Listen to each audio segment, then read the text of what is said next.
Čaute. Vítajte pri našom videu. Dneska sme si pre vás pripravili servisné videjko. Budeme servisovať Mateovú vidlu Manito Unit Pro.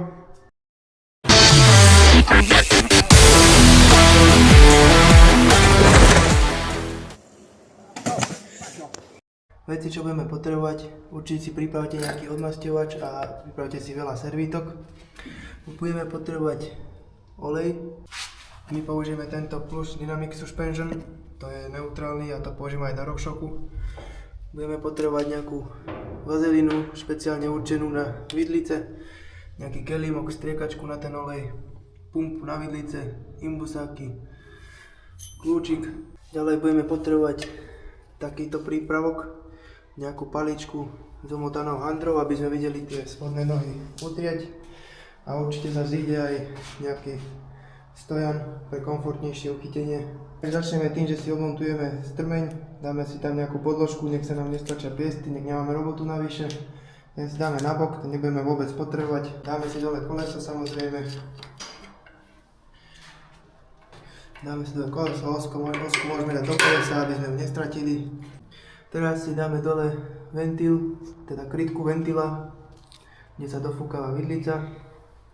Dáme si na nejaké miesto, nech nestrašíme. Nahodíme si pumpičku, vyfúkame všetok vzduch. Keď máme vyfúkaný úplne na minimum, môžeme si odpojiť pumpičku. Pumpičku dáme. Vidlica je tým pádom pripravená na to, aby sme ju rozobrali. Ďalej na manitovku si zoberieme 8-čkový imbusák a vidlicový kľúč veľkosti 8. Povolíme si ventil. Teraz si povolíme druhú stranu. Tá sa šrobuje až úplne donútra, takže sa toho nebojte. Vyšrobujeme si to úplne, pokiaľ nám to ide. Keď už zatlačíme, že ide donútra, znamená, že je povolená. Takisto nám ide donútra aj ventil. To znamená, že vidlica je pripravená na rozobratie. Pripravíme si teraz nejakú nádobu, keďže by mal odtiaľ vytieť olej, aby nám nezašpinilo podlahu. Teraz si uchytíme spodné nohy a zatlačíme ich dolu. Kľudne môžeme trošku pritlačiť, oni vypadnú samé. Keď bude trošku ťažšie, tak ho vyrazíme. Tak presne. V tomto momente by nám už mal vytekať olej, ale v tomto našom prípade bola vidlica úplne suchá, takže olej nevytiekol. V tomto momente máme vidlicu rozobratú, môžeme si zobrať handru, poriadne poutierame vnútorné nohy, aj piesnice od oleja, skontrolujeme ich, robíme len malý servis, čiže len servis spodných noh, takže toto všetko ostáva v celku, to len skontrolujeme. Ďalej si zoberieme spodné nohy, umieme si ich. Keď máme umyté, do sucha poutierame. Teraz, keď máme spodné nohy očistené, tuto vnútri, pod kuferom sa nachádzajú penové krúžky. A tie treba vybrať. Von, poriadne ich očistiť. Keď máte kúsok drôtiku, môžete si urobiť očko a zohnúť to. Ja zoberiem si maličký imbus, s tým si to podopriem a takto ho vyťahneme. Takže krúžky, keď máme vybraté, musíme si ich poriadne odmastiť. Môžeme použiť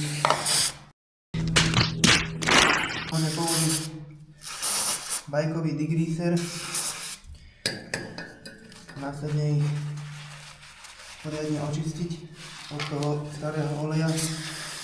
Keď máme krúžky očistené, zoberieme olej, nalejeme si do pripravenej misky. Nemusíte sa toho bať a odporúčam tam, kým budeme čistiť spodné nohy, pekne ich tam ponoriť, aby sa pekne napili. Takto ponorené ich tam necháme, kým robíme ostatné úkony. Teraz sa presunieme späť k spodným nohám, ktoré si musíme znútra poriadne očistiť, aby neboli špinavé. Nastriekame ich poriadne odmasťovačom. Zoberieme ten náš vynález a opatrne, aby sme nezničili bufera. Takto si teraz poriadne poutierame vnútro tých nôh, aby boli pekne čisté znútra. Keď máme spodné nohy očistené, môžeme si vybrať krúžky, ktoré sú pekne napité olejom. Hodíme to na servítku, nech odteče ten zbytočný. Tak toho tam môžeme z obidvoch strán trošičku nehať odkvapkať. Musíme si ho potom zobrať a narvať ho tam naspäť. Treba to tam robiť opatrne, aby sme si ten krúžok nezničili. Tak toho tam pekne dať do pôvodného stavu.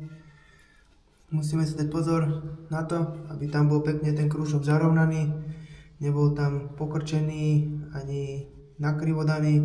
Musí byť pekne, je tam špeciálne na ňo taká drážka a do tej drážky ho musíme pekne zarovnať.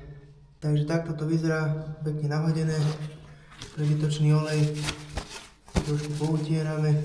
Teraz si zoberieme špeciálnu vazelínu do vidlíc, čo sa používa. My máme túto SRAM Butter.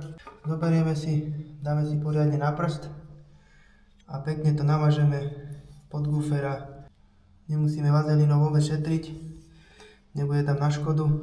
Porozotierame samozrejme aj na tie penové krúžky, niekto tam pekne potom klže. Keď máme namazané, z ruku si tú mazelinku môžeme trošku utrieť, lebo teraz si potrebujeme takto prevrátiť bicykel, aby sa nám olej nevylial. Zoberieme si spodné nohy, ktoré tam pekne nasunieme. Takže keď ich máme takto nasunuté, musíme si ich kúsok vysunúť, aby nám ten olej nevyfúklo von. Do striekačky si naplníme olej, do každej nohy sa dáva 15 ml, takže dáme si 15 ml,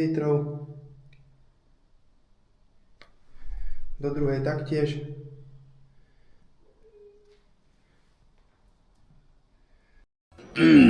Toto treba trošku viac vysunúť. Takže dáme si tých 15 ml aj do druhej nohy.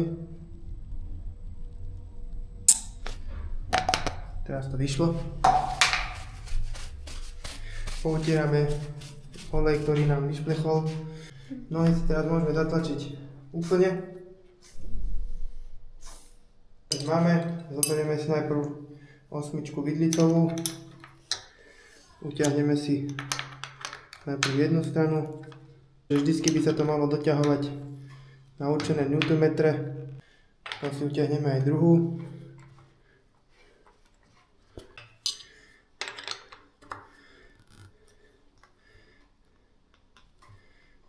Opäť si zoberieme utierku a utrieme prebytočný olej.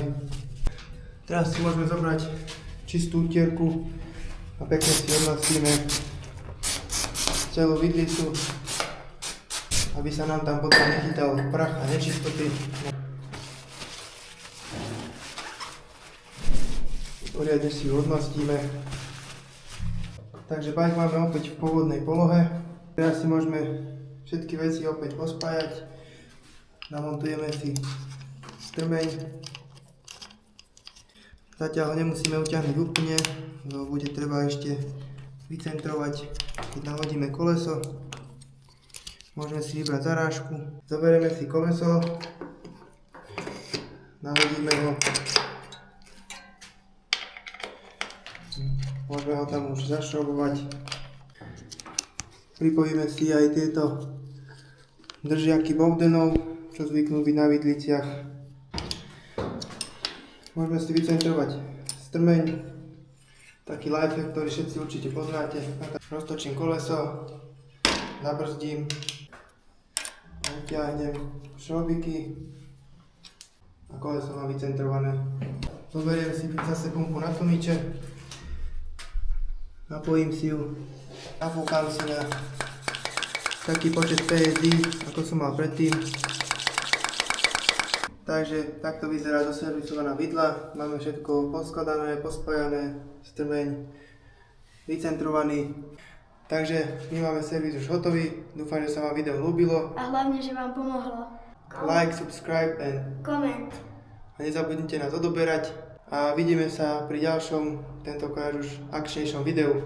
Ďakujeme, Let's go. čaute.